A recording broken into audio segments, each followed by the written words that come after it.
AG ನ್ಯೂಸ್ಗೆ ಸ್ವಾಗತ. ರಂಜಾನ್ ಹಬ್ಬ ಇರೋದ್ರಿಂದ ಈಗಲೇ ಗೋವುಗಳ ಸಾಗಾಟ ನಡೆದಿದೆ, ಗೋವುಗಳ ಕಳ್ಳತನ ನಡೆದಿದೆ.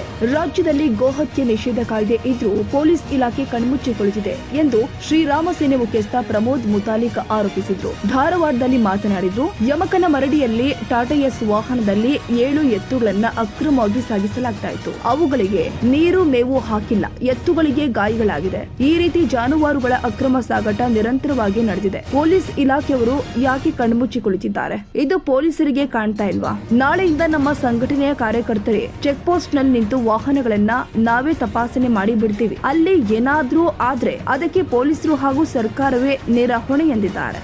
ಬರುವಂತಹ ರಂಜಾನ್ ನಲ್ಲಿ ಈಗಲೇ ಸಾಕಷ್ಟು ಗೋವುಗಳ ಸಾಗಾಣಿಕೆ ಕಳ್ಳತನ ನಿರಂತರವಾಗಿ ನಡೀತಾ ಇದೆ.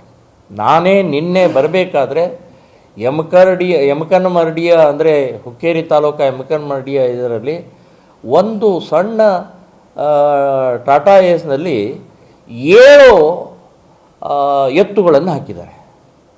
7 ಎತ್ತ ಗಾಯ ಆಗಿದೆ, ಅವುಗೆಲ್ಲ ಮೇವಿಲ್ಲ, ನೀರಿಲ್ಲ, ಉಸಿರಾಟಿಲ್ಲ, ಇದೆಲ್ಲ ಆಗ್ತಾಯಿದೆ.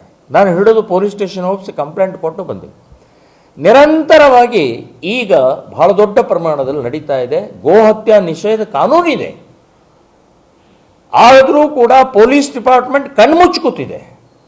ನಾನು ಪೊಲೀಸ್ ಡಿಪಾರ್ಟ್ಮೆಂಟ್ಗೆ ಹೇಳ್ತಾ ಇದ್ದೀನಿ, ಈ ಏನು ಒಂದು ರಂಜಾನಿನ ಹಿಂದೆ ಮುಂದೆ ಸಾಕಷ್ಟು ರೀತಿಯ ಕಳ್ತನ ಆಗ್ತಾ ಇದೆ, ಗೋ ಸಾಗಾಣಿಕೆ ಆಗ್ತಾ ಇದೆ, ಗೋಹತ್ಯೆ ಆಗ್ತಾ ಇದೆ, ಕಟಕರು ತಗೊಂಡು ಹೋಗ್ತಾ ಇದ್ದಾರೆ. ಯಾಕೆ ಕಣ್ಣು ಮುಚ್ಕುತ್ತಿದ್ದಾರೆ? ನಮ್ಮ ಕಣ್ಣಿಗೆ ಕಾಣ್ತಾ ಇದೆ, ನಿಮ್ಮ ಕಣ್ಣಿಗೆ ಕಾಣ್ತಾ ಇಲ್ವಾ? ಗೋಹತ್ಯೆ ನಿಷೇಧ ಕಾನೂನು ಜಾರಿ ಮಾಡೋದು ಯಾರು? ನಾವು ಸಂಘಟಕರು ಮಾಡಬೇಕಾ? ಸೊ ನಾನು ಹೇಳೋದು, ನಾಳೆ ಮತ್ತು ನಾಡದ್ದು ನಮ್ಮ ಶ್ರೀರಾಮ ಸೇನೆ ಹಿಂದೂ ಸಂಘಟಕರು ಎಲ್ಲ ಚೆಕ್ ಪೋಸ್ಟ್ನಲ್ಲಿ ನಾವು ಒಂದು ಗುಂಪು ನಮ್ಮದು ಚೆಕ್ ಪೋಸ್ಟ್ನಲ್ಲಿ ಇರುತ್ತೆ.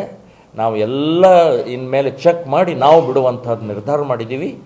ಇನ್ನು ಇದಕ್ಕೇನಾದರೂ ಸಂಘರ್ಷ ಆಯಿತು, ಇದಕ್ಕೇನಾದರೂ ಗಲಭೆ ಆಯಿತು, ಇದಕ್ಕೇನಾದರೂ ತೊಂದರೆ ಆಯಿತು ಅಂತಂದರೆ ಪೊಲೀಸ್ ಡಿಪಾರ್ಟ್ಮೆಂಟು ಮತ್ತು ಕಾಂಗ್ರೆಸ್ ಸರ್ಕಾರ ಕಾರಣ ಆಗುತ್ತೆ ಅಂತನ್ನುವಂಥದ್ದು ನಾನು ಎಚ್ಚರಿಕೆ ಕೊಡ್ತೀನಿ. ಇದನ್ನು ಹದ್ದು ಬಸ್ನಲ್ಲಿ ಇಡಬೇಕು ಅಂತನ್ನುವಂಥದ್ದು ಹೇಳ್ತಾ ಇದ್ದೀನಿ. ಕನ್ನಡಿಗರ ಮೆಚ್ಚಿನ ನಿಮ್ಮ ಎಜೆ 24/7 ನ್ಯೂಸ್ ಕನ್ನಡ ವಾಹಿನಿ ಇದೀಗ ಟಿವಿಯಲ್ಲಿ ಲಭ್ಯ. ಒಂದು ವೇಳೆ ನೋಟಿಸ್ ಕೊಟ್ಟಿದ್ರೆ ವಾಪಸ್ ತಗೋತೀವಿ.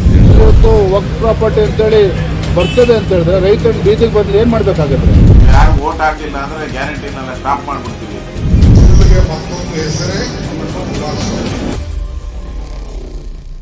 ಕರ್ನಾಟಕ ಮತ್ತು ದೇಶ ವಿದೇಶ 360 ಡಿಗ್ರಿ ಸುದ್ದಿ ಹಾಗೂ ಉತ್ತರ ಕರ್ನಾಟಕ, ಬೆಳಗಾವಿ, ಬಾಗಲಕೋಟೆ, ಧಾರವಾಡ, ಹಾವೇರಿ, ಗದಗ, ಬಿಜಾಪುರ ಜಿಲ್ಲೆಯ ಕ್ಷಣ ಕ್ಷಣದ ವಿವರವನ್ನ ಪಡೆಯುವುದಕ್ಕೆ ಎಜೆ 24/7 ನ್ಯೂಸ್ ಕನ್ನಡ ವಾಹಿನಿಯನ್ನ ಲೈಕ್ ಮಾಡಿ, ವಿಡಿಯೋಗಳನ್ನ ಶೇರ್ ಮಾಡಿ, ಕಮೆಂಟ್ ಮಾಡುವ ಮೂಲಕ ನಮ್ಮ ವಾಹಿನಿಗೆ ಸಹಕಾರ ನೀಡಿ ಮತ್ತು ಚಾನೆಲ್ ಅನ್ನ ಸಬ್ಸ್ಕ್ರೈಬ್ ಮಾಡಿ.